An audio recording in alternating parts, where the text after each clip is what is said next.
ሪኮግናይዝ ብታደርጋት ዲፕሎማቲክ ፕሌየር ትፈጥራለህ። ዲፕሎማቲክ ፕሌየር ትፈጥራለህ፣ ትደራደራለህ። ትልቁን የምትፈልገውን ለማግኘት ትልቁን ጥያቄ ታነሳለህ።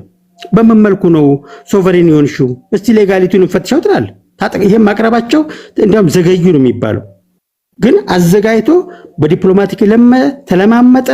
አንቺ ምን ሰጂ አንቺ ምን ሰጂ ብሎ ሰጠ። እምቢ ካልክ አፈጣጠርህም ኢትዮጵያን ኮንቴን ለማድረግ ነውና ከተፈጠርክም በኋላ 27 ዓመት ሙሉ ኢትዮጵያ ስትወጋና ስታመስ ነበረ። 34 ዓመት ሙሉ ከዚህ በኋላ አትወጋኝ ብሎ ቢነሳ ጤናማ ነው። ሰልፍ ዲፌንስ መብት አለ፣ ራይት አለ። ዝም ብለህ ተቀምጠህ ናና አምሰኝ እያልክ ተቃዋሚ እያደራጀህ እንደፈለክ ልታመስ አትችልም። ይሄንን የዩናይትድ ኔሽንስ ባይዘው የአካባቢውን ስለ ኤርትራ መንግስት አጥንተው ያቀርቡት 700 ምናምን ገጽ ሪፖርት አለ። አንብበው ከሆነ ዚስ ዊክ ይወጣ 740 ምናምን ገጽ ሪፖርት አለ። ኤርትራ ኢትዮጵያ ላይ የፈጸመችውን በሴኩሪቲ ረገድ የፈጠረችው ችግር ሪፖርት አንድ በአንድ መዝግቦ አስቀምጦላል። የዩናይትድ ኔሽንስ ሪፖርት ነው። የፒስ አካባቢ የሚያጠኑ አጥንተው በማስረጃ አስደግፈው ለዩናይትድ ኔሽንስ ያቀርበዋል፣ ለሴኩሪቲ ካውንስል። ይሄ ዝም ብሎ የመጣ ጥያቄ አይደለም የሚለው ነውና ባጭሩ ኢትዮጵያ ከባህር በር እንድትርቅ የተደረገበት ምንም ሀያላኖች እጅ ያለበት፣ በሀያላኖቹ እቅድ ነደፉ፣ እነዛን አስገንጣይ ድርጅቶች ፈጠሩ፣ ኢትዮጵያን ኮንቴን አደረጉ። አሁን የነቃ መንግስት አለ፣ የነቃ ጄኔሬሽን መጥቷል። ወደ አሰብ ወደ ቀይ ባህር እንመለሳለን የሚለው ጥያቄ ምንም ጥርጥር የለውም። ቴንክ ዩ ኦኬ ቴንክ ዩ። እኔ የሆነ ነገር ልበልና ወደ ይርታቸው ሄዳለሁ። እኔ አሁን ስለ ህወሓት ሳስብ ህወሓት ህዝባዊ ወያኔ ሓርነት ትግራይ ነው እያልኩ ያለሁት። እኔ ብዙ መፍጠጥ አይቻለሁ። እንደ ቲፒኤልኤፍ ሰዎች ግን ፍጥጥ ያለ ፖለቲከኛ ነው አይቻላቅም ማለት ምናልባት ኦኬ የተለያዩ ሰው ፖለቲከኛ እኮ ማለት የተለያዩ ቫሪያብሎችን አስቀምጦ ፎርካስት ሲያደርግ ስትራቴጂስት ወይም ደግሞ ጎበዝ ፖለቲከኛ የሚባለው ዛሬ ላይ ሆኖ ነገን አሻግሮ ማየት ሲችል፣ ዛሬ ከሚሆነው በመነሳት ከነገ ወዲያ ምን ሊፈጠር ይችላል። ኢትዮጵያን የሚያህል ሀገር የባህር በር ስታሳጣት ህዝብ ቁጥሩ ሊጨምር እንደሚችል፣ ኢኮኖሚው ሊያድግ እንደሚችል፣ የባህር በር ሸቀጥ ለማስገባትና ለማሰጣት ብቻ እንደማንፈልግ፣ የባህር በር የናሽናል ሴኩሪቲ ጉዳይ እንደሆነ ይሄን መቼ ሳያውቁ ቀርቶ ነው ብዬ አላስብም። እንዲህ ያለ ነገር ህዝብ ላይ ወይም ደግሞ ሀገር ላይ ክህደት የፈጸመ ኃይል አሁንም ሀገር ስለማስተዳደር ያስባሉ። አሁንም 4 ኪሎ ገብተው ሀገር ስለማስተዳደር ያስባሉ። ማለት ምን ለማሳካት ነው? የባህር በር ሸቀጥ ለማስገባትና ለማስወጣት ብቻ አይደለም አንድ ሀገር የሚፈልገው። ዛሬ ኢትዮጵያውያን ውሃ ጋር እንዳንደርስ በቃ ተፈርዶብናል። ኤርትራ በአቅሟ ግብፅን 2000 እና 3000 ማይልስ ርቀት ተጉዛ መታ የባህር ላይ ልምምድ ሲያደርጉ ኔቪ ፎርሳቸው እኛ አንጋበዝም ወይም ደግሞ ብንጠይቅ እንከለከላለን። ጅቡቲ ጋር መጥተው የምናስገባውን የምናስወጣው ሊፈትሹብን ይኸው ጅቡቲን የመኮናተር ነገር ታያላችሁ። ጅቡቲ ባቅሟ ጅቡቲን በ30 ደቂቃ ውስጥ ወቅተን መያዝ የምንችል ህዝቦች ነን። ነገር ግን ያው ጅቡቲ ላይ የሰፈሩ የተለያዩ ሀገሮች ስላሉ ራሱን በቻለ መንገድ ውስብስብ ሆኖብናል። ኢትዮጵያን የምታህል ሀገር እጃችንን ከቆረጡ በኋላ እያወሩ ያሉት ክቡራትና ክቡራን ስለ ህዝባዊ ወያኔ ሓርነት ትግራይ፣ ስለ ቲፒኤልኤፍ ነው፣ ስለ ፓርቲው። አሁንም ሀገር ስለማስተዳደር እኮ ነው እያሰበሉት። ይህን ጌታቸው ረዳ ይናገራል፣ ኬሪያ ኢብራሂም ትናገራለች፣ እነ ጻድቃን ይናገራሉ። ማፈር የሚባል ነገር የለም። ከርችሙባት ተከረከ በቃ ቆልፈውብን ሄደው ማለት ነው። ምን አስበው ነው? ምንም አውቀው ነገር የለም። እና ባለፉት 27 ዓመታት በተለይ በኢህአዴግ ውስጥ የነበራችሁ ሰዎች ዛሬም ትላንት ህወሓትን ስትደግፉ የነበራችሁ ባለስልጣናቶች ዛሬም ብልጽግና ውስጥ አሉ። በነገራችን ላይ ትላንት አሁን አንዳንዴ እዚህ ቲክቶክ ላይ ገብተው ሲወያዩ ምናምን ታያቸዋላችሁ። በኢትዮጵያ ፖለቲካ ውስጥ ማፈር የሚባል ነገር የለም እና እጃችንን ለማስቆረጥ ቢላዋ ወይም ስለት ካቀበለ አካል ጋር የሰሩ ፖለቲከኞች ዛሬ ብልጽግና ውስጥ አሉ። በነገራችን ላይ ይቅርታ መጠየቅ አለባችሁ። ብትችሉ ከፖለቲካው ዓለም መሰናበት አለባችሁ። የፖለቲካ ፓርቲዎች፣ ተቃዋሚ ኃይሎች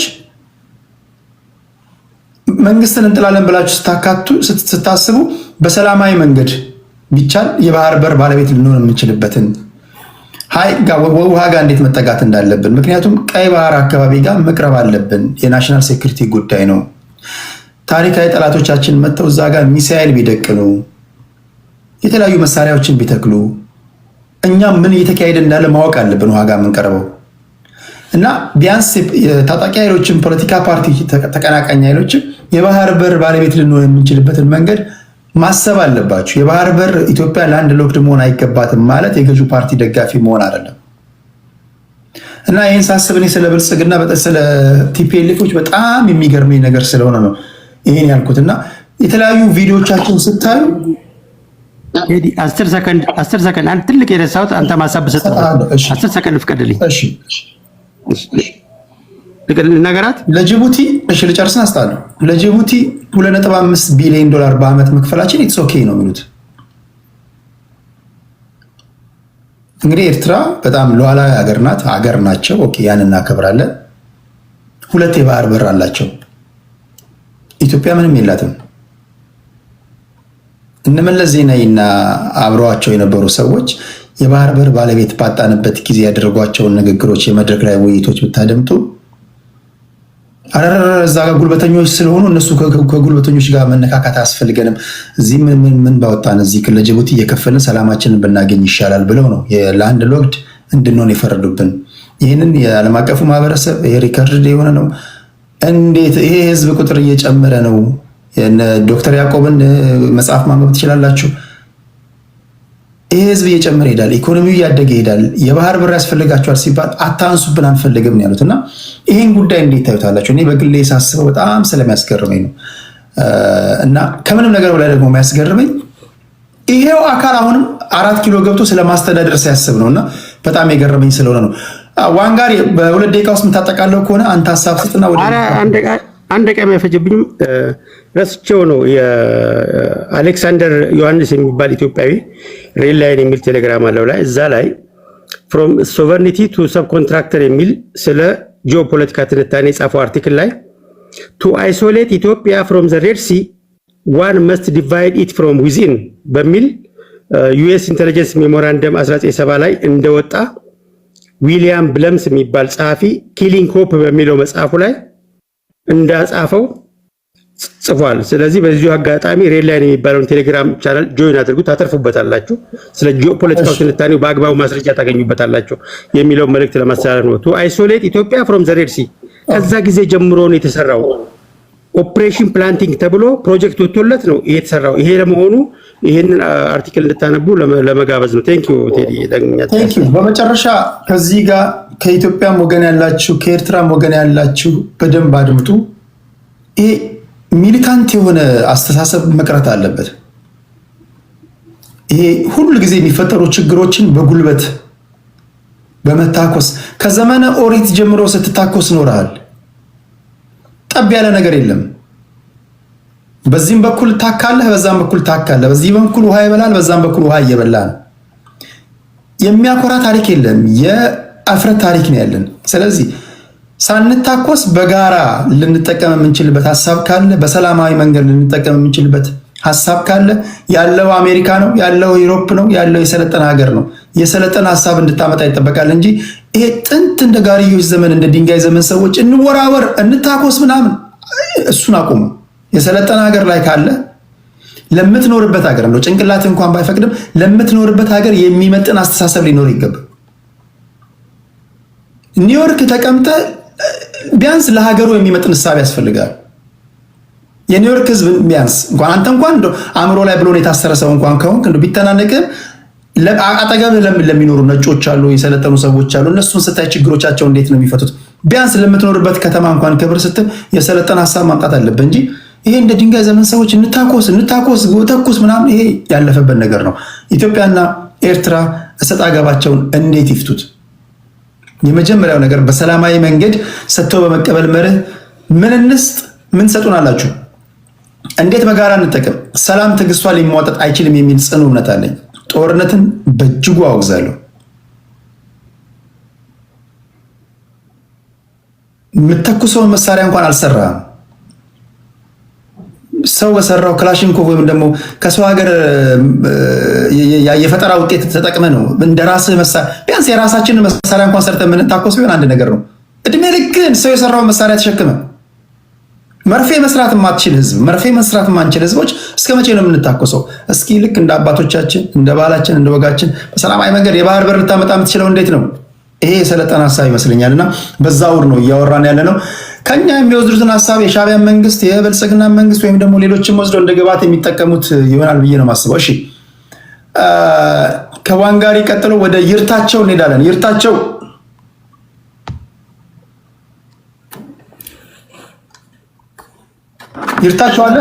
አለ። አይ ዛሬ ቁጭ ብዬ ነው ያለው በደንብ ሁለተኛ ነው አሁን ስናገር። አንደኛ የኤርትራ ቦርደር ያስፈልገናል፣ ውሃ እንፈልጋለን፣ ውሃ ጠምቶናል፣ አሳ መብላት እንፈልጋለን፣ መሳሪያ ከውጭም ያመረተን ወደ ውጭ ኢምፖርት እና ኤክስፖርት ማድረግ አለብን ብለን ለመታገል መጀመሪያ የውስጥ ችግር መፍታት አለብን። ሁሉን ኢትዮጵያውያን ሳታስተባብር መቀሌ የሚለውን በኦሮምኛ ነው መቀሌ ነው የሚለው መተማይላ መቶማ የኦሮሞ ነው እያለ የሚመራህ መንግስት ይዘህ ስለ ቀይ ባህር ስታስብ ፋኖን ወደዛ መጥቶ ይታገላል የሚለው አስተሳሰብ ከሆነ ከእኛ ከኤርትራውያን ጋር አንጣላም። እኛ ስልጣን ስንይዝ ግን የምናደርገው በዲፕሎማሲ በተሻለ በዩናይትድ ኔሽን የታለ ኢትዮጵያ የነበረችበት በዛ ሰዓት ኢጣሊያ ኢትዮጵያ በምትገዛበት ጊዜ ኢጣሊ ደግሞ የኢትዮጵያ ጠላት ነበረች። ስለዚህ አንፌር የሆነ የክልል ካርታ ቀረጻ ተደርጎብናል። ስለዚህ መጀመሪያ ዩናይትድ ኔሽን ነገሩ ካለቀ በኋላ ለምንድን ነው እንደዛ ምለው ዩናይትድ ኔሽን አስተባብረው ያገር ሌሉና ጥሳችሁ ሆዳችሁ ወራችሁ የሚባል እንዳንሆን ማድረግ የሚገባው በዛ መልኩ ነው መስራት የሚገባን። ብዙ ስለዛ ያለውን መንግስት እድሜ ስለሚያስቀጥል ብዙ ባልናገር በዛ ላይ ጥሩ ነው የነማም ነው። ነገር ግን ወደብ እንደሚያስፈልገው ምንም ጥርጥር የለም። በሰላም ችግሩ ቢፈታ ኤርትራ ብቻ ሳይሆን ጅቡቲም እኮ መንግስቱ ኃይለማርያም ነው አሳልፎ የሰጠው። የኢትዮጵያ እንትን ነበር ወደብ ነበር። ስለዚህ ይህን አሳልፎ የሰጠው መንግስቱ ኃይለማርያም ነው። በምን መልኩ አሳልፎ ሰጠ? ወያኔ ብቻ ሳይሆን ተወቃሹ መንግስቱም ወያኔ ደሴ ሜንታሊቲ ዲፌክት የሆነ ሜንታሊቲ ስላላቸው ኮርፖሬት አድርገው ኢትዮጵያን ለመጥቀም የተነሱ ኃይሎች አልነበሩም። ሁሉም የተጫወቱት በአማራ ቂም በቀል ይዘው ምንም ሳይበድላቸው ይህን አደረገን ብለው የተነሱ ኃይሎች ናቸው። ስለዚህ አማራ ትጥቅ አነስቷል። የህልውና ትግል አለበት። መጀመሪያ የህልውና ትግል ካስወገደ በኋላ እንዴት ከሱዳን ጋር መስማማት አለብን? እንዴት ከሱዳን ጋር መስማማት አለብን? እንዴት ከኬንያ ጋር አብረን መስራት እንችላለን? እንዴት ከሶማሌ ጋር አብረን መስራት እንችላለን? ከኤርትራ ጋር እንዴት መስራት የምንችለው? በዛ ሰዓት የዲፕሎማሲ ብቃት ያላቸው ሰዎች እዛ ቦታ ተቀምጠን ለመላው ኢትዮጵያዊ ዜጎች መብታቸው የሚከበርላቸው ህግና ደንብ ቀርጸን ሁሉም አሳትፈን የምንመራበት መንገድ ሲኖር ያኔ ይህን ያስፈልገናል። ምን እናንተስ ምንድነው የምትፈልጉ?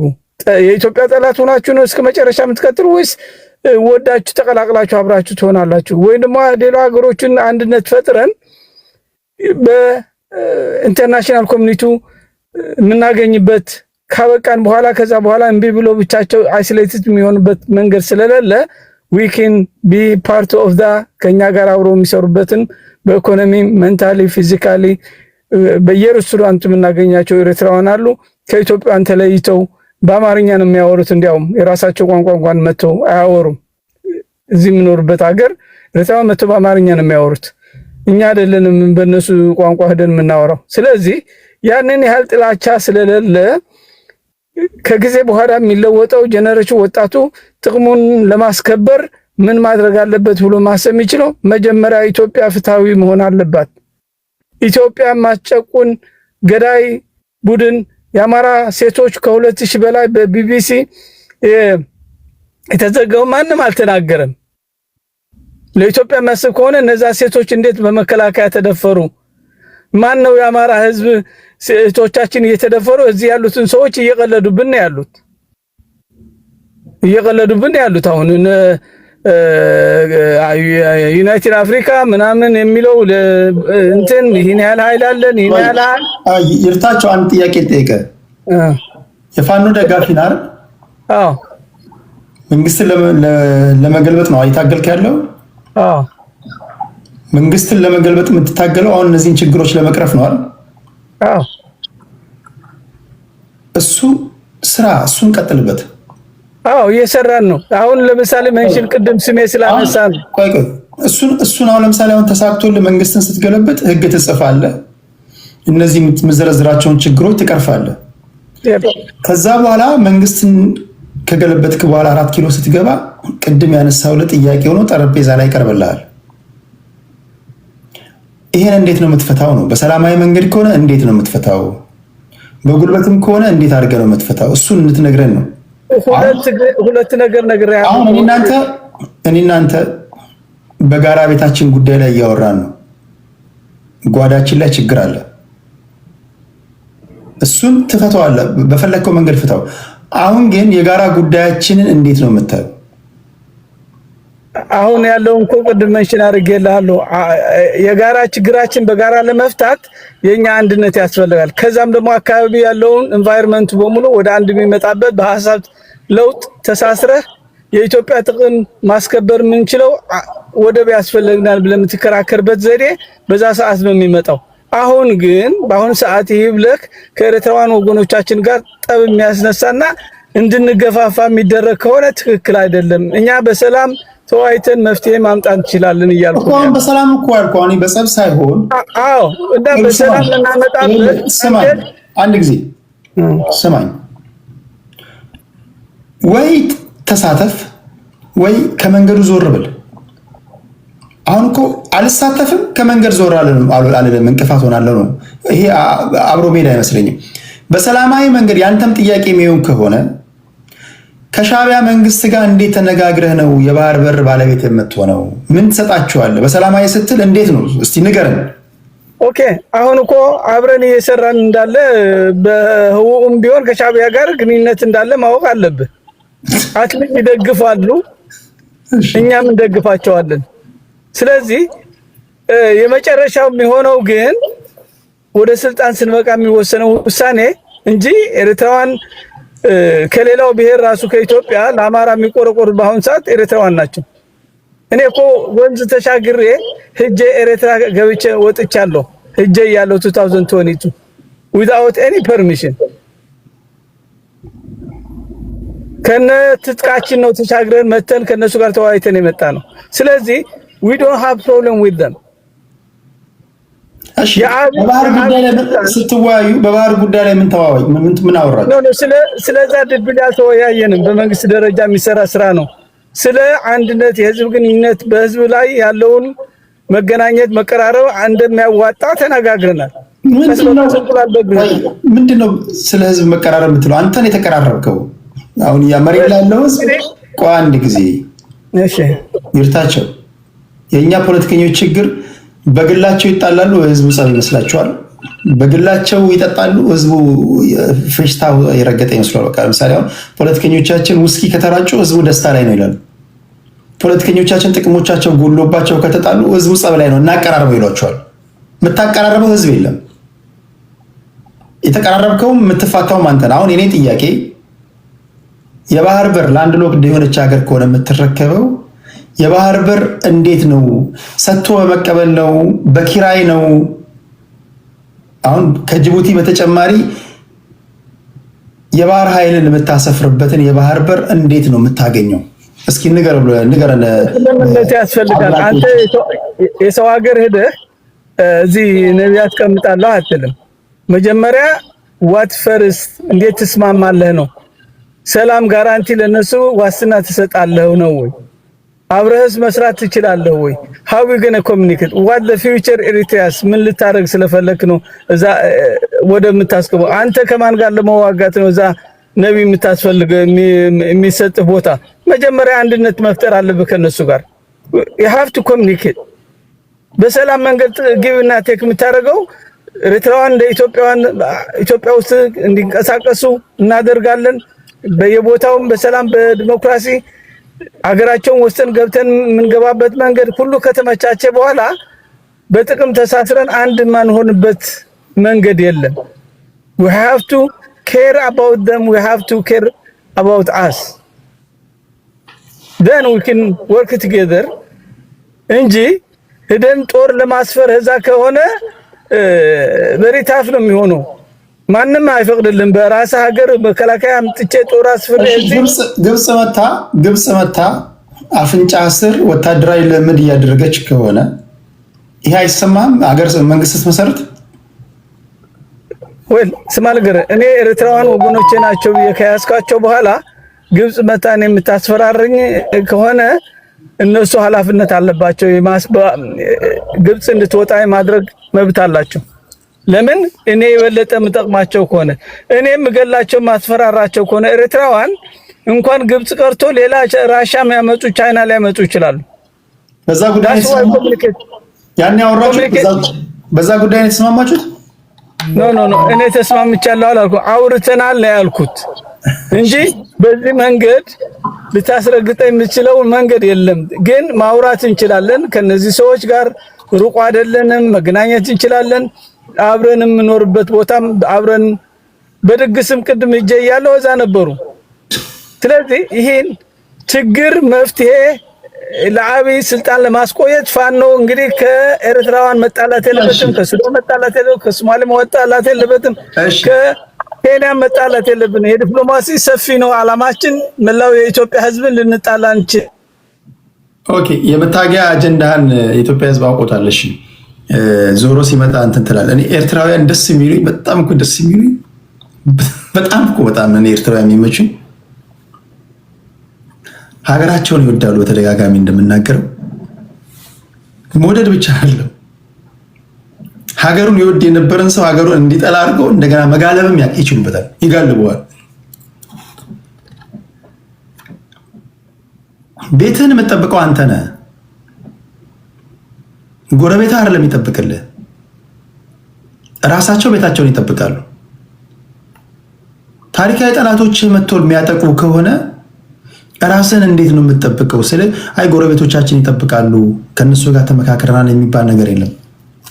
በዓለም አቀፉ ወይም ደግሞ አሁን ባለንበት የዓለም ስርዓት ፖለቲካ ለራስ ያለው ራስ ነው። 911 አትደውልም። ዓለም አቀፍ ማህበረሰብ ይሄ ዩኤን ምናምን የምትለው ነገር የለም። ጡንቻው የፈረጠመ ጎረቤት ካለ በሱ ስር ነው ያለው።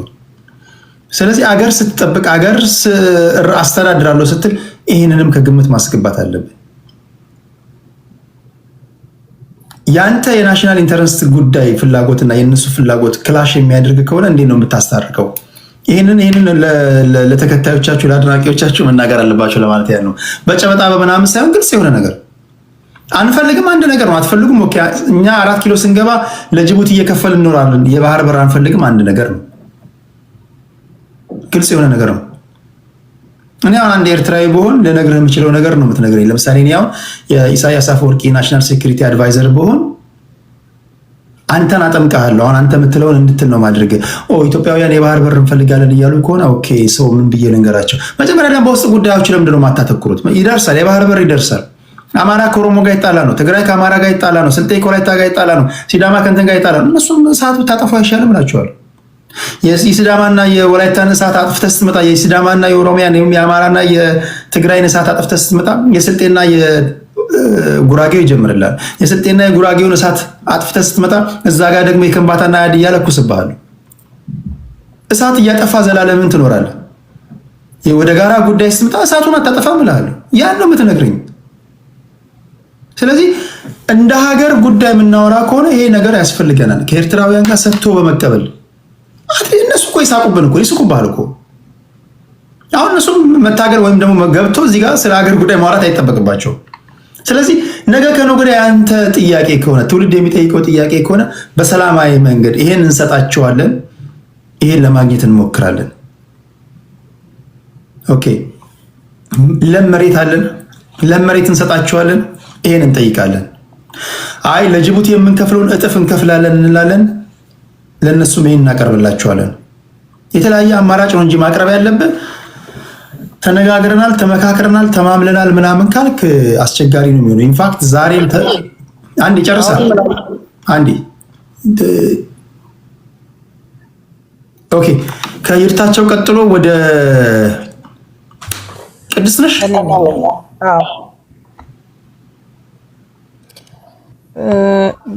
በኢትዮጵያና በኤርትራ መካከል ነው ቅድስት ታወራ ነበርሽ አንቺ? መጀመሪያ ጀምሮ ነበርኩ እኮ አላስገባኝም እንጂ ነው ከውጪ ካልከኝ እጠብቃለሁ። እሺ ሪኩዌስት መላክሽን ሳይሆን ስቴጅ ላይ ነበርሽ ቅድስት ታወራ አልነበርሽም? ከሷ ቀጥሎ አንቺ አሁን ያስገባኝ ስለ ኤርትራ ስትጠይቅ። ኦኬ ችግር የለም ታወሪያለሽ። ከሷ ቀጥሎ ቅድስት ቀጥይ። እሺ እንግዲህ የኤርትራ ሀገርነት ራሱ የመጣባቸው መንገዶች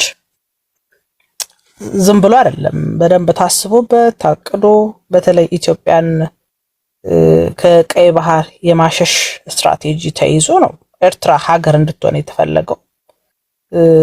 በዛ ሰዓት ደግሞ ኤርትራውያንም ኢትዮጵያውያንም ሪፍረንደሙ ሲካሄድ በግልጽ አማራጮች ቀርበው ምናምን አይደለም፣ የፖለቲካ ሸፍጥ የተሰራበት እንደሆነ ይታወቃል። ኤርትራ ሀገር መሆን ትችላለች። ህዝቡ በፈለገው ሲፈልግ ከኢትዮጵያ ይሆናል፣ ሳይፈልግ ደግሞ ራሱን ችሎ ሀገር መሆን ይችላል። ነገር ግን እስከዛሬ ድረስ የብዙ ኢትዮጵያውያኖች ጥያቄ ኤርትራ ሀገር ስትሆን የኢትዮጵያን ጥቅም አልጠበቀም። ይሄ ደግሞ ኤርትራውያንም ያውቃሉ፣ የዓለም ህዝብ ያውቃል። ሸፍጥ እንዳለው ይታወቃል። የጊዜ ጉዳይ ነው። ኢህአዴግ ሲወድቅ ለኤርትራ ወይም ለሻቢያ በጣም ስስ ልብ ያለው አካል ከኢትዮጵያ የፖለቲካ እንትን ላይ ሲወጣ ህዝብ መጠየቁም አይቀር ነው። ይሄ ነው አሁን ወደፊት እየመጣ ያለው። አሁን ግን በኢትዮጵያና በኤርትራ ህዝብ በኢትዮጵያና በኤርትራ መንግስት መካከል አሸናፊውን መንገድ መምረጡ ለሁለቱም ሀገር ለሁለቱም ህዝቦች ይበጃል የሚለውን ነገር ላይ እንደ ዜጋ ማየት በጣም ይጠቅማል። ማለት ከጦርነት ከመገዳደል የሚተርፍ አሸናፊነት የለውም ይታወቃል። አሁን በሁለቱም በኩል የምናያቸው ነገሮች አሉ። ለምሳሌ በኢትዮጵያ የጦር አዛዦች በኩል የሚመጡ የወደቡን ጉዳይ በሚመለከት በየጊዜው እየወጡ የሚነግሯቸው ነገሮች አሉ። በኤርትራም በኩል ያሉ ሰዎች እንደዚሁ ሲያደርጉ እናያለን። ለምንድን ነው የሚያደርጉት ብለን ስንይ ሁለት ነገሮችን መሰረት ያደርጋሉ። አንዱ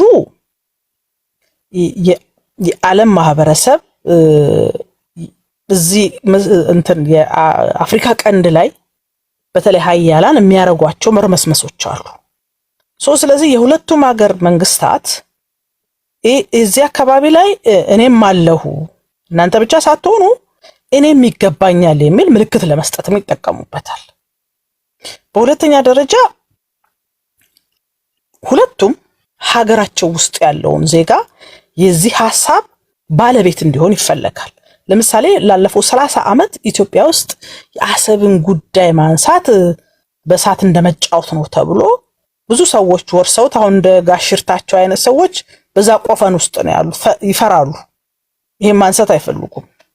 የሆነ ፋኖን ምናምን ይላሉ እንጂ ውሸት ነው። ፋኖ የሚታገለው የእኩልነት የነጻነት ሀገር ውስጥ የለም፣ ፍትሃዊነት ያስፈልገኛል ብሎ ወደብ አያስፈልገኝም የሚል ትግል የለም። ባለፈው 30 ዓመት በተለይ ኢህአዴግ በደንብ ሰብኮበታል። ይሄንን ከጠየቃችሁ ወዮላችሁ ብሎ ይሄን የጠየቁ ሰዎችንም በየእስር ቤቱ ሲያስገባ የነበረበት ሂደት ስለነበረ ነውና ከዚህ ቆፈን ያልወጣውን ህዝብ ይሄንን ሐሳብ እንዲገዛው የማድረግ ስራዎች ይሰራበታል። የኤርትራ መንግስት በተመሳሳይ ነው እያደረገ ያለው። አይታችሁ ከሆነ የኢትዮጵያ መንግስት የሚለውን ነገር ከስር ከስር እየተከታተለ መግለጫ ያወጣል። የኢትዮጵያ አመራሮች የተናገሩትን ነገር ቶሎ ቶሎ ሲተች ይታያል። ዜጎቹ እንዲገዙትም ይፈልጋል።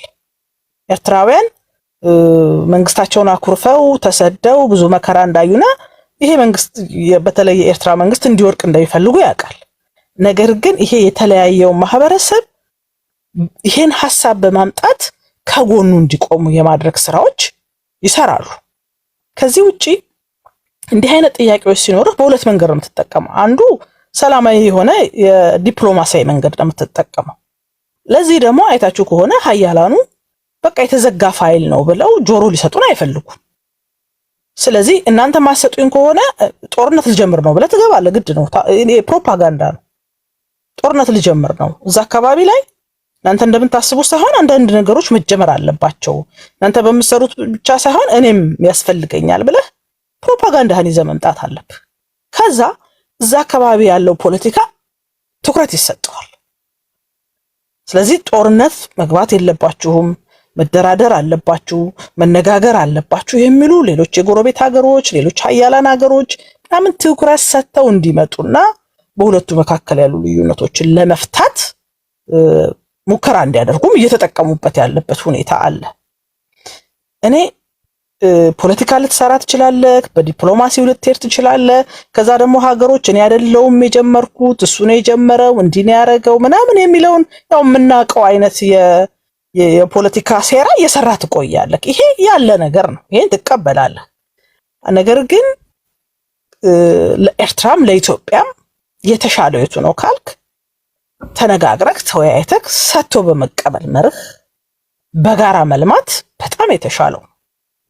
በጋራ መልማት ግግም ብለህ የሰገጤ ፖለቲካ አካሂዳለው እኔ ጀግና ነኝ አንተ ምናምን ነህ እያልክ እንደቀዚህ ቀደሙ የፈሪና የጀግና አይነት ትርክት እየሰራህ የምትመጣ ከሆነ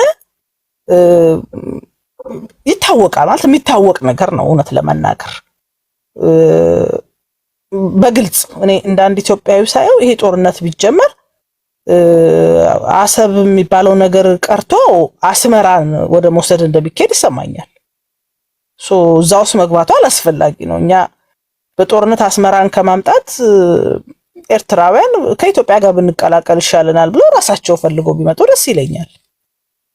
በጦርነት ምንም ስለማይጠቅም ማለት ነው። ስለዚህ በሰላማዊ መንገድ በንግግር በድርድር በጣም የተበላሹ የጠፉ የሚያስቆጩ ነገሮች አሉ። እነሱን ግን ተነጋግሮ ተወያይቶ ሁለቱንም አሸናፊ በሚያደርግ መልኩ መዝጋቱ ለሁለቱ ለቀጠናው አንድ ጥያቄ ልጠይቅሽ። አሁን ብዙዎቹ እንደዛ ይላሉ። ለምሳሌ በአጭር ይቋጫል ተብሎ የተጀመረውን በአማራ ክልል በፋኖ እና በፌዴራል መንግስቱ መካከል የሚደረገውን ጦርነት መቋጨት ያልቻለ የኦነግን ጉዳይ መቋጨት ያልቻለ አንዳንድ 20 ናቸው 30 ናቸው የተባለ በጣም አንደርስቲሜት ተደርገው የሚነገሩንን ታጣቂ ኃይሎችን ማሸነፍ ያልቻለ አስመራ ሊቆጣጠር ይችላል ብለሽ ታስቢያለሽ? ብዙ ሰው ይሄን ነገር ሲያነሳው ሰማለሁ። አማራ ክልል እየተደረገ ያለው ጦርነትና ከውጭ ሀገር ጋር የምታረጋቸው ጦርነቶች በጣም የተለያዩ ናቸው። አማራ ክልል ያለው ህዝብ ነው። ህዝብህን መተህ ልክ እንደ ውጭ ሀገር ጠላት ወታደርህን እንትን ብለህ ይዘህ መተህ ዘግተህ ለመጨፍጨፍ ምናምን አንደኛ ዓለም አቀፍ ህግም አይፈቅድልህም፣ ሁለተኛ ቀላልም አይደለም። ወደ ውጭ ግን ስትሄድ መላው ኢትዮጵያ ህዝብን አስተባብረን የምትሄደው። ምሳሌ አማራ ክልል ያለው ጦርነት ላይ እኮ ሁለት ኃይል ታያለህ። መንግስትን የሚደግፍ ኃይል አለ። ኖ መንግስት በትጥቅ ትግል ነው መውደቅ ያለበት ብሎ እየታገለ ያለ አካል አለ። አይ መሀል ላይ ህዝብ አለ ማለት ነው። ለምሳሌ ታጣቂ ኃይሉ ሙሉ ኃይሉን ተጠቅሞ መንግስትን ለመጣል እየተዋጋ ነው ወይ ካልክ አይደለም፣ ይከለክላል። ጦርነት ስታርክ ህዝብህን ታያለህ። ህዝብ አለ በመሃል፣ የምትጠብቀው ህዝብ አለ፣ የምትጠብቀው መሰረተ ልማት አለ። የውስጥ ግጭትና ከሀገር ውጪ የምታረጋቸው ግጭቶች በፍጹም አይገናኙም።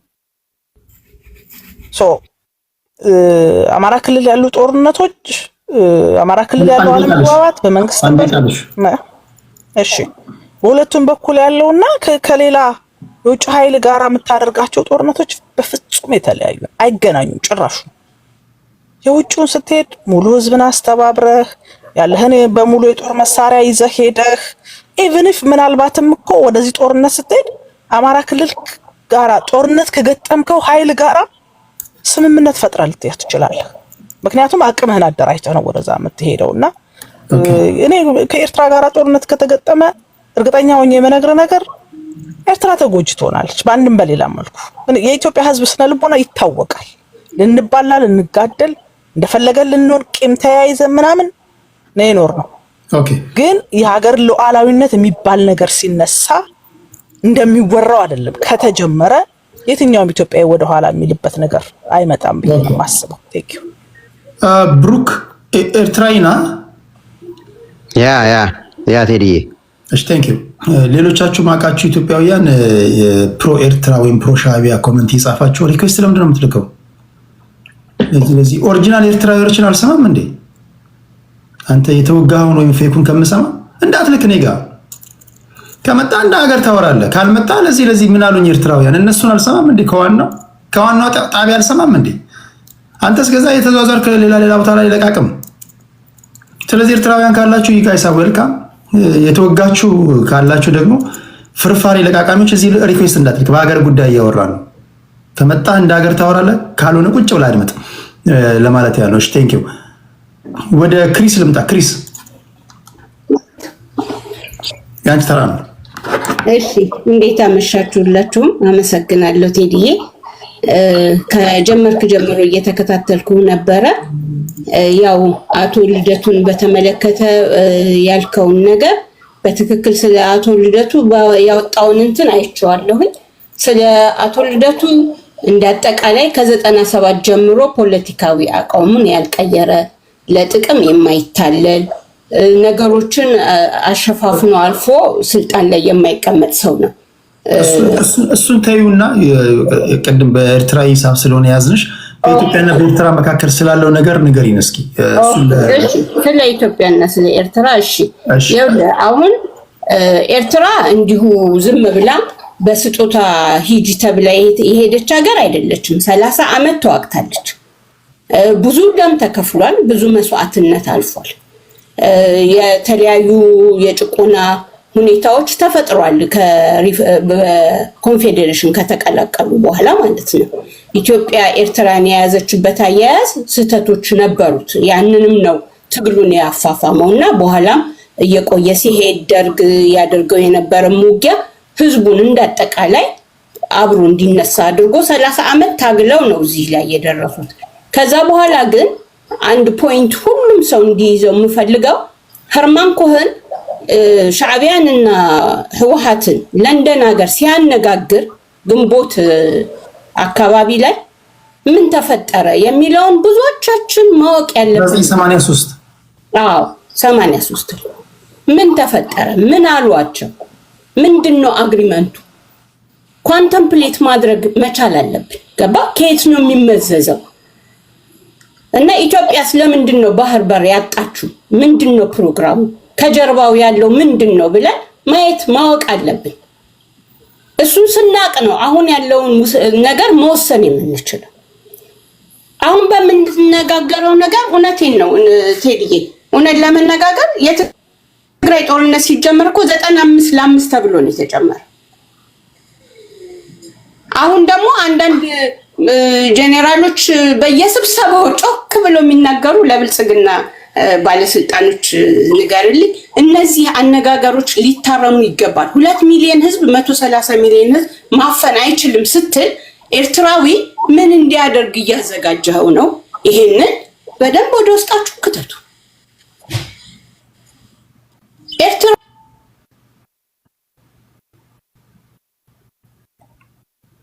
በራሷ ጊዜ ነው የወረደችው። ተመልሳ እስክትመጣ እንጠብቃታለን። ስልክ ገብቶባት ሊሆን ይችላል። ክሪስ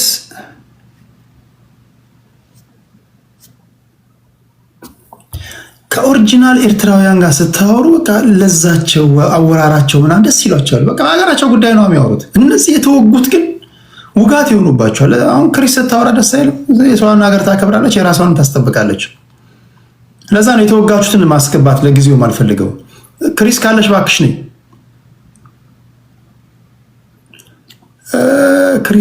ክሪሳችን ኦኬ መታለች።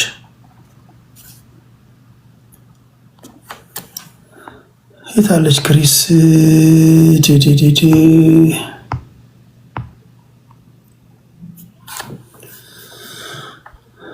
መተሻል ክሪስ? እሺ አዎ መጥቻለሁ። ሶሪ ባትሪ ነው። እና ቴዲዬ ምን መሰለህ፣ አሁን እኔ እንደ ኤርትራዊም የኤርትራ ሕዝብ የከፈለው ዋጋ ያ ሁላ ደም ተከፍሎ ያ ሁላ ሄዶ አሁን እየኖረ ያለው ኑሮ የሚገባው ነው ወይ? አይደለም። ፖለቲካው ተጠምዝዟል፣ ለሌሎች መጠቀሚያ ተደርጓል። ደስተኛ የማትሆንበት ብዙ ነገር አለ። ግን ደግሞ ያ ሁላ ዋጋ ተከፍሎ የመጣውን ነፃነት ደግሞ ማንም ቦጭቆ እንዲወስደው ደግሞ የሚፈቅድ ኤርትራዊ የለም። ከጎረቤት ጋር አብሮ በመኖር በመካፈል ከሚያምኑት ውስጥ ነኝ እኔ። ግን ጨቁነህ አንተ አትችልም ትንሽ ነህ ምናምን ብለህ ልታፍነኝ ከሞከርክ ግን ፖለቲካ ነው። የተቻለውን ነገር የማይደረግበት ምክንያት የለም። ሌላው እንኳን ቴምፕሌት ማድረግ ያለብን አንድ ነገር ምን አለ፣ አሁን ድሮ ከባድመ ጦርነት ሲፈጠር ማን ፈጠረው ለምን ተፈጠረ? ጀስት የራሳችሁን ሪሰርች አድርጉ ኢትዮጵያውያን። እውነቴን ነው የምልህ። እነማን ናቸው የኛን እንዲህ የተባላን ማነስ የሚፈልጉ እነማን ናቸው ብሎ ማጥናት ያስፈልጋል። ኤርትራስ እንደ ልቧ እየተንቀሳቀሰች ነው ወይ? አይደለም፣ ታፍናለች ኤርትራ ራሱ። ኢትዮጵያ ደግሞ ወደቧን ተነጥቃ በኦክሲጅን እንዳለ ሰው ናት ያለችው። ገባ? መተንፈስ አለባት። ወደድንም ጠላንም ኢትዮጵያ እየገዘፈች በሄደች ቁጥር ብትፈነዳ እኛ ላይ ነው የምትፈሰው ብሎ ደግሞ ማሰብ ያስፈልጋል እንደ ኤርትራዊ። ስለዚህ ምን እናድርግ? ሌሎችን ትተን እንዴት ብለን ፊታችንን ወደ ኢትዮጵያ እንመልስ እንዳይሉ ለምንድን ነው ይሄ እያሳነሱ 2 ሚሊዮን ናችሁ እናፍሳችኋለን? አያዋጣም። ያኛው ፊልም የተበላሸ ፊልም ነው። ግን በመነጋገር በመግባባት የኛም ቦርደር አለ የእናንተም ቦርደር አለ፣ ተከባብረን ከጅቡቲ በሚደረገው መልክ እንኳን ባይሆን ሞር አንድ ቋንቋ፣ አንድ ባህል፣ አንድ እምነት ስለሆነ ቢያንስ ከዛ ባሻገር ተነጋግረን ለምን ነገሮችን አናይም እንጂ አሁን የውጭ ጉዳይ ሚኒስትሩን መግለጫ ስታነሳው ነበረ። ሁሌም ኢትዮጵያውያን ከፍታችሁ በሩን እንዲፈተፍቱ ኤርትራውያን የምትከቱት ራሳችሁ ናችሁ። ቤታችሁን እስከ ጓዳችሁ ያሳያችሁ ራሳችሁ ናችሁ። አሁንም ሰውየውን ሰምተኸዋል። ሄደን እየተነጋገርን ነው አለ። ከዛስ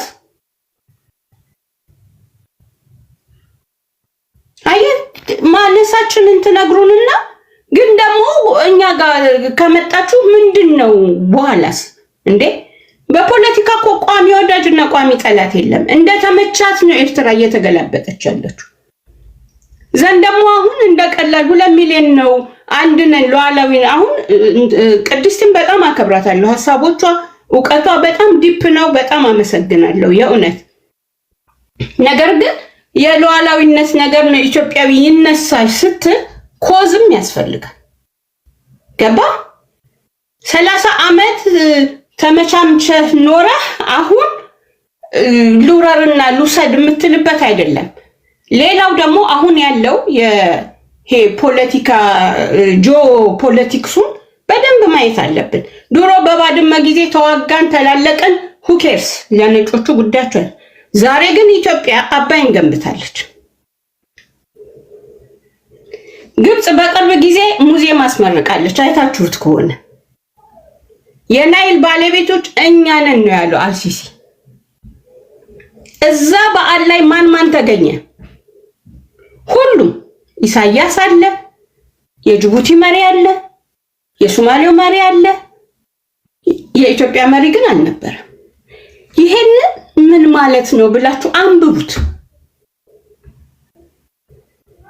ጦርነት ይነበባል፣ ፖለቲካ ይነበባል፣ ነባራዊ ሁኔታ ይነበባል። አንዴ ቃልሽ ክሪስ። እሺ አመሰግናለሁኝ። እኔ የወደፊቷን ትልቋን ኢትዮጵያ ኤርትራን ጨምራ የልጅ ልጆች የሚገቡባትን ሀገር እፈልጋለሁ፣ በሰላምና በመከባበር የሆነችው። ስለዚህ ፖለቲከኞቻችንም ሃይማኖተኞቻችንም ስንናገር ለወደፊት ምን እንደምንፈጥር እያሰብን ቢሆንና ብንመካከል ያለንም ብንካፈል ከበቂ በላይ ያለ እላለሁ። አመሰግናለሁ። ከልብ ነው የማመሰግነው። አንቺ በጣም አስተዋይ ኤርትራዊ ነሽ። መሀል ላይ የተናገረችውን የሰነቀረችውን ቃል ሰምታችኋል። እኚህ ህዝቦች እየበዙ ነው። ወንዱም ሳይተኛ ሀርፎ አይተኛም፣ ሴቷም እንደምታውቋት ነው። በየጊዜው እየበዛን ነው። ጠቅላይ ሚኒስትሩ ሲናገሩ ሰምታችኋል። እየተዋለድን እየበዛን ነው። መጨረሻ ላይ ይፈነዳሉ። ሲፈነዱ ደግሞ ወደኛ ነው የሚፈሱት። ስለዚህ ሳይሆን በጊዜ መፍትሄ እንስጣቸው ሳንዋጋ። ንግግሯ እንግዲህ ለሚገባው ይገባዋል። አስቸጋሪ የሚሆነው ከትክክለኛ ኤርትራውያን ጋር ስታወሩ እኮ ትግባባላቸው። አሁን እነ ማሪ ጋር ስታወራ ትግባባለ። አንድ ጊዜ ብሩክ የሚባል ልጅ መጥቶ ነበረ። የሚፈልጉትን ነገር በግልጽ ይነግሯቸዋል። ከትክክለኛ ኤርትራውያን ጋር ስታወሩ እኮ ትግባባላቸው።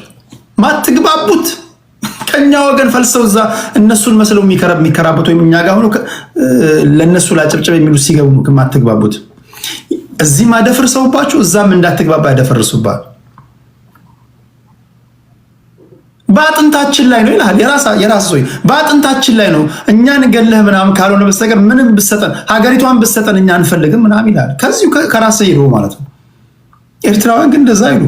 አስቸጋሪ ነው። ስለዚህ ውይይት ስታደርጉ በሀገራዊ ጉዳይ ላይ ከትክክለኛ ኤርትራውያን ጋር ይሁን፣ እናንተም ስትዋዩ ከትክክለኛ ኢትዮጵያውያን ጋር እንዲሆን ለማለት ያህል ነው። ከልብ ነው ማመሰግነው። አንዴ ቡርክን እንስማና ወደ ዋንጋሪ እንመለሳለን። ቡርኬ 8 ደቂቃ አለ ወንድሜ። ቴንክ ዩ ቴዲ፣ አመሰግናለሁ። እዚህ ጋር እህታችን ቅድም ቅድስት ግርማ ብዛት ላይ በብዛት ባወራችሁ እንትን ከተጀመረ ግድ የለም ጦርነቱ ልክ ፕራይም ሚኒስተር አብይ አህመድ እንዳለው ከተጀመረ ውጤቱ የታወቀ ነው። ቴዲ የምን አለ መሰለ ለህዝብ ኤርትራ ክብር ይኑራችሁ። ይሄ የምላውን አንዳንድ ሰዎች ነው የምለው። ክብር ይኑራችሁ።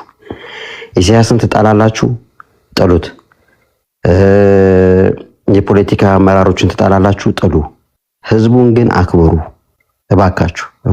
ስሜት ውስጥ ጥላቻ እንድናደርግ የተለየ ጭንቅላታችን ላይ የተለየ ስዕል እየያዝን በምታወሩት እኛም እየተበሳጨን እየመጣ መመለስ አንፈልግም። መከባበር ሲኖር ግን ጥሩ ነው። እኔ ቅድስቲ አንድ ነገር ልልሽ፣ ውጤቱ ፕራይም ሚኒስተሩም እንዳለው ማለት ነው የዛሬ 5-6 ዓመት 112 ኪሎ ሜትር የትግራይ ሰራዊት አዲስ አበባ ለመግባት 112 ኪሎ ሜትር በእኛ ተከበው፣ በፋኖ ተከበው፣ በኢትዮጵያ መከላከያ ሰራዊት ተከበው 360 ዲግሪ ምንም መተንፈሻ ያልነበራቸው ሰዎች ነው የነበሩት ማለት ነው። አስበሽዋል? 112 ኪሎ ሜትር። አሁን የጦርነቱን እንትን እንድትይ ነው። እኛ ጋር ደግሞ ድሮን እንድንይዝ የተፈቀደልን 360 ዲግሪ የተዘጋን ሳይሆን 360 ዲግሪ የተከፈትን ግብጽ በይ፣ ቻይና በይ፣ ራሻ በይ፣ ኢራን በይ፣ ቱርክ በይ ከኤርትራ ጋር ያሉ ሀገሮች ናቸው። ሳውዲ አረቢያ በይ ማለት ነው። አንድ ኤሚሬትን የኢትዮጵያ መንግስት ተማምኖ ሳውዲ አረቢያም ለጥቅሙ ከኤርትራ ጋር ይሰለፋል ማለት ነው። ምክንያቱም ሁለቱም ያጋጫቸው ነገር ስላላቸው ማለት ነው። አንድ ይሄ ነው። ሁለተኛ ኤርትራ ባለንትን ሄደችው ትያለሽ። የኔ እህት በደንብ ማንበብ አለብሽ፣ በደንብ ጥናት ማድረግ አለብሽ። እውነቴን ነው የምልሽ። 30 ዓመት ታግለን ነው የምልሽ። መስዋዕትነት ከፍለን ጠራርገን ያስወጣናቸው በወቅቱ የነበሩት የደርግ እንትኖችን ማለት ነው። በጉልበት ነው ሀገራችንን አገር እንድታረግ ያደርግ ነው። ወያኔ አልሰጠንም። ማንም የሰጠን ሀገር እንድትሆን ማንም የሰጠን አካል የለም። በራሳችን በደማችን ነው ማለት ነው። ሌላው ኢትዮጵያ ውስጥ አዲስ አበባን በፊንፊኔ የኛ ነው እያላችሁ የተከፋፈለ ህብረተሰብ ይዛችሁ ፍንፍኔ የኛ ነው እየተባለ ለራሱ ሊሰበሰብ ያልቻለ ሀገር ኤርትራን ጠቀልላል። እኛ መተን እናንተ ውስጥ እንድንጨማለቅ እኔ እውነቴን ነው የምልሽ። እንደዚያውን ኢትዮጵያ ውስጥ ሰው እንደሚቆረጠው እንደሚጨመላለቀው 100 ዓመት እኔ ኢሳያስ አፈወርቂ ይግዛኝልሻለሁ፣ ቃወመዋለሁ፣ ደጋፊው አይደለሁም። እኔ ብልጹ ልንገርሽ፣ በዚህ በሚሄደው ግን አገራችን ውስጥ አንድ ሰው አንገቱ ተቆርጦ የሚሞት ሰው የለም። የኢኮኖሚ ችግር፣ የስራ ችግር፣ የናሽናል ሰርቪስ ችግሮች አሉ። እና እስኪ አንድ ጥያቄ ልጠይቅህ፣ ተመሳሳዩን ጥያቄ ለኢትዮጵያውያንም እየጠየኩ ስለሆነ ማለት ነው። ኦኬ።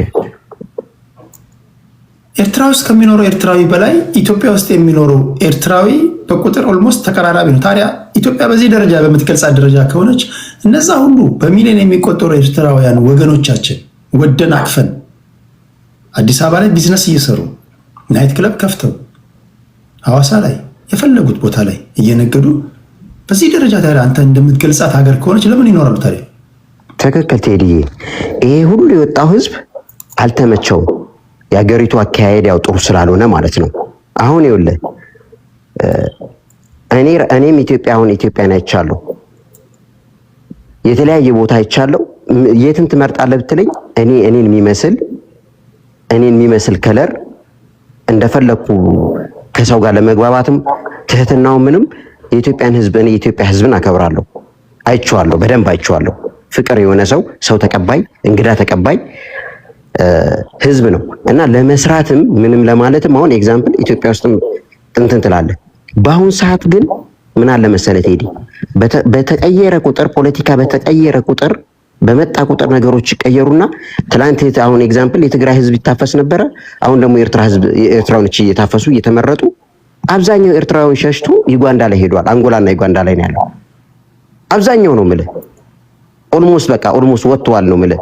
70% ወጥቷል የለም። ምክንያቱም ነገ ጠዋት ይሄ ጦርነት ቢነሳ እኛም ወደ እስር ቤት የቀረነውን እንገባለን ወይ እንደዚህ ያጋጥመናል ብሎ ስለሚያስብ ማለት ነው። ግን አንድ ማደንቅለት የኢትዮጵያን ህዝብም የኢትዮጵያን መንግስትንም በዚህ አጋጣሚ ነው አሁን ኢትዮጵያ ውስጥ የታፈሱ። አዎ እኔ እንግዲህ ዛሬ እዚህ እስኪገባ ድረስ የሰማሁት ዜና ነገ ወይ ከነገ ወዲያ ወይም ደግሞ ተደርጎ ከሆነ ትነግሩኛላችሁ፣ ትልቅ ታይቶም ተሰምቶም የማይታወቅ ኮንሰርት ሊያዘጋጁ ነው ኤርትራውያን ብቻ መሀል አዲስ አበባ ላይ። ምን እኔ አሁን ይኸውልህ ቴዲ ይኸውልህ በቃ አሁን ይኸውልህ በጣም ጥሩ ትልቅ ፌስቲቫል ነው የምልህ፣ ትልቅ እንደ ባዛር ኮንሰርት ማለት ነው። ኦኬ አሁን እነዚህ ተቃዋሚ የሻዕቢያ ተቃዋሚ የሚባሉ ናቸው ወይስ ምንድን ናቸው? ይሄንን እንድታጣራልኝ ማለት ነው። ኤርትራውያንን ያሳተፈ በኤርትራውያን የተዘጋጀ ባዛር ኮንሰርት ማለት ነው፣ ትልቅ ኮንሰርት። ኦኬ እኔ ደግሞ ይኸውልህ ቴዲ ፕሮሞተር ነኝ። እዚህ አሜሪካ ዴንቨር ነው የምኖረው። ከኢትዮጵያኖች ጋር አብዛኛውን ሰርቻለሁ በኮንሰርት ከኤርትራውያን ጋር እንደዛ ማለት ነው። ከሁሉም ጋር ሰራለሁ።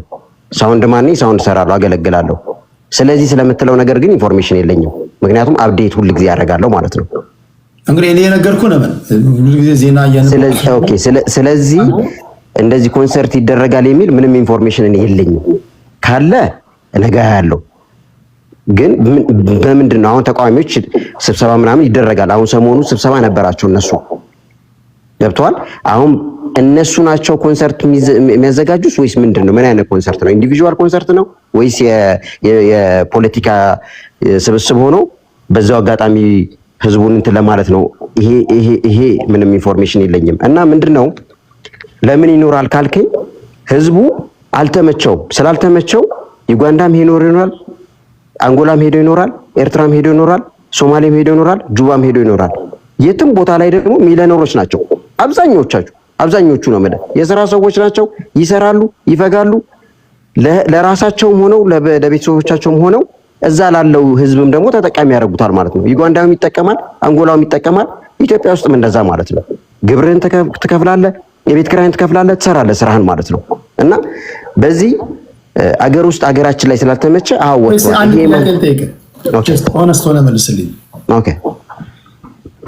አሁን ኢሳያስ አፈወርቂ ለምሳሌ አያስገባህም እንበል፣ ኤርትራ መግባት አትችልም። ያለው ዴንቨር ኮሎራዶ ነው አይደል? አሜሪካ ነው ያለው። ከአሜሪካ በቃ አልተመቸም ወይም ደግሞ በቃ ቢዝነስ መስራት ፈለክ መልቀቅ ፈለክና ሁለተኛ ሀገር የትኛው ናት ብለህ የምታስብ?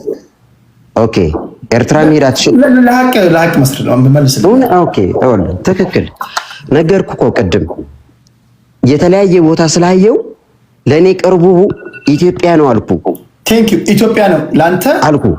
አዎ ኢትዮጵያ ሄጄ በቃ ግን ይሄንን ስለ ደግሞ እዚች ጋር ነጥብ እንድትይዝልኝ ይሄንን ስለ ፌር የሆነ አሁን ይኸውልህ ፊንፊኔ ምናምን እንደሚባለው ይሄ እንደዚህ ነው እናንተ እዚህ መስራት አትችሉም እንደሚባለው ነገር ካለ ለኔ ሴፍቲ አይደለም።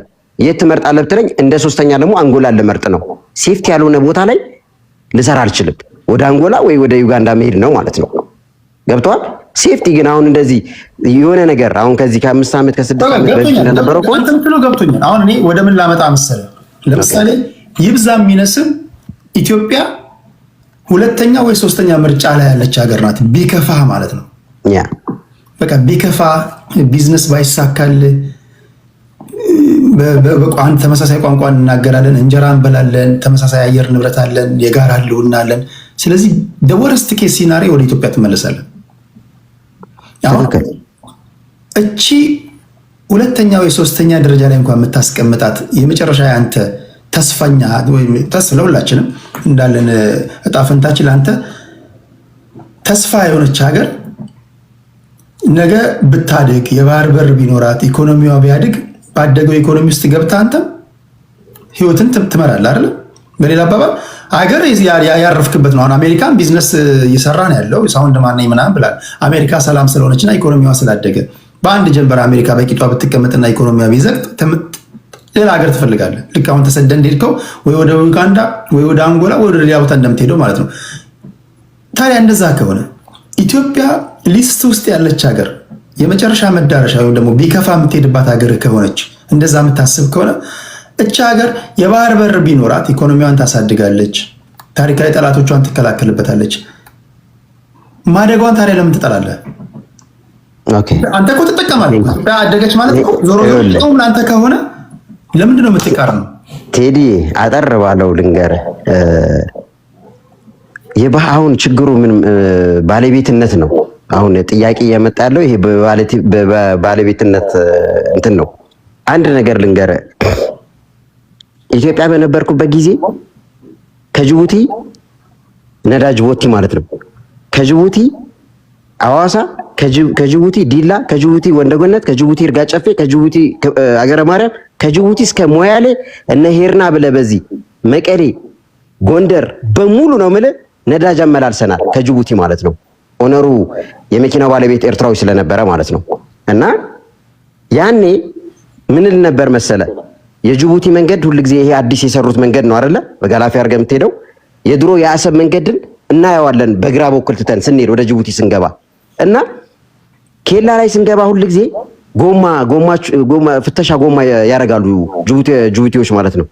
ጎማ አሪፍ ሆኖ ምን ይፈልጋሉ መሰለ ጫት ይዘላቸው በቃ የሆነ ጉቦ ይዘህ ነው የምትሄደው ሁልጊዜ። ምንድነው ይሄ? ጨንጌ ነው፣ በለጬ ነው፣ ወንዶ ነው፣ ይሄ አሪፉ ጫት አይደለም ይለዋል። ጉቦ እየከፈልን እስከ ጅቡቲ እስከ ወደብ ድረስ እንገባለን። ስንመለስም እንደዛ ምን እንላለን መሰለ እኛ ግን አሁን አሰብን አሁን ቡሬን በግራ ስንመለስ ደግሞ በቀኝ ትተን ነው ወደ ላይ የምንወጣው ማለት ነው። እና መሬታችንን እያየን ሁሌ እንትንልና ምን እንላለን? ስፓልት የድሮ ስፓልት ነበረ። ስፓልቱን ስናይ ይሄ እኮ ድሮ በቃ ከዚህ ተነስቶ በዚህ አድርገው ነበረ የሚገቡት የነበሩት ኢትዮጵያም እቃቸው ምናምን ወደ ወደብ ሲገቡ ምናምን እንል ነበርና ወደባችን ቢሰራ ህዝቦቻችን የኛ ህዝብ ይሰራል፣ መኪኖቻችን ይሰራሉ፣ ብዙ ነገር ግብርናም ይሰራል፣ ብዙ ነገር ይሰራል። ተጠቃሚ ኢትዮጵያ ብቻ አይደለችም፣ ኤርትራም ጭምር ነች ተጠቃሚዋ። እኛም በሀገራችን ውስጥ እንደፈለግን እንሰራለን ማለት ነው። ገብተዋል? ይሄ እየመጡ የሚደፉን እንትን የሚሉብን የነበሩት ጅቡቲያኖቹ በወቅቱ በጣም እንበሳጭ ስለነበረ ለምንድን ነው የማይከፍቱት እነዚህ ፖለቲከኞች ለምን ምናምን ነበር። ኦኬ። እና ወደብ የኤርትራ ህዝብ ብጠይቀው የኢትዮጵያ ህዝብ ቢጠቀምበት ምን ችግር አለው ብትለው ከ100% እርግጠኛ ሆኜ ልነግርህ የምፈልገው እንዴ እኛ ምን እንጠቀማለን እኛ ምን እንሰራበታለን ይጠቀም ነው የሚለው። መጠቀም ለምን ይኸውልህ ለጅቡቲ 100% ወይ $2 ቢሊዮን ከፍላችሁ ከምትጠቀሙ ቢሊዮን ትተን $1 ሚሊዮን ለኤርትራ ከፍላችሁ ብትጠቀሙ ደስተኞች ነን። እኛ በጣም ደስተኞች ነን። ችግሩ ግን ምን እንደሆነ ታውቃለህ? የኛ ነበረ። ባለቤቱ እኛ ነን። እኛ መተን አሁን አሰብ እኛ መተን አባይ ላይ የኛ ነው ብንል ያምርብናል ቴዲ?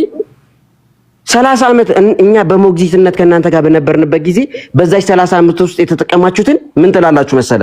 የኛ ነበረ። ኢታሊስ ምን ሊሉ ነው ታዲያ? ኢታሊም እኮ ከ40 ዓመት በላይ እኮ ኢታሊም እኮ ኖረዋል እኛ ጋር ስንት ነገር ሰርተው ማለት ነው። አሰብንም የሰሩት እነሱ ናቸው፣ ኢታሊ ናቸው የሰሩት። አስመራንም ብዙ ነገር ሰርተዋል። እንግሊዝ፣ ቱርክ፣ ግብጽ ምን ሊባሉ ነው? እነዚህም ኤርትራ ውስጥ ነበሩ። ባለቤት ነን ሊሉ ነው ማለት ነው። ያኔ ኢትዮጵያ ነበረች? አልነበረችም። ማን ነው የሚያስተዳድረው? እነዚህ ሀገሮች ናቸው የሚያስተዳድሩት የነበሩት። አሁን በዚህ 30 ዓመት ለተጠቀሙት ግን የኛ ነበረ አልነበረም።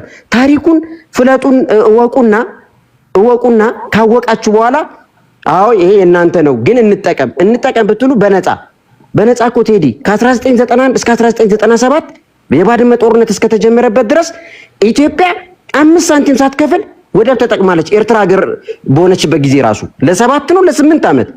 አሁን በትግራይ በነበረው ጦርነትስ ይሄ ሁሉ መሳሪያ የሚገባ የነበረው ቤት ነው እንዴ? በኤርትራ አይደለም የሚያስገቡት የነበሩት? ብር ከፍለዋል? አልከፈሉም። በፍቅር ከመጣ በፍቅር ይሰጣል። በጉልበት ከመጣ ደግሞ በጉልበት ነው የሚመለሰው ማለት ነው። እና እቺ በተለይ 3 ሚሊዮን 4 ሚሊዮን ናቸው እንበላቸዋለን። ይሄን አባባል ካፋችሁ ላይ እባካችሁ መሪያችሁ ፕራይም ሚኒስተሩ እንደሱ ይላል፣ እነ ቅድስትም እንደሱ ትላላችሁ። በትግራይ በነበረው ጦርነት ትንሽ 360 ዲግሪ ተዘግተው እንደተቋቋሙት እኛ ሀገር ሆነን ድሮን ይዘን ሚሳይል ይዘን እንዴት ነው ማንቋቋመው? እባካችሁ። እሺ ቴንክ ዩ። እውነት ለመናገር ንግግር መልካም ምላስ ቁጣን ታበርዳለች ይላል። አሁን እነሱ በተደጋጋሚ እንደሚናገሩት ንግግሩ ነው የሚጎዳቸው። እንደቆሳቸዋለን፣ አመድ እናረጋቸዋለን፣ እንደዚህ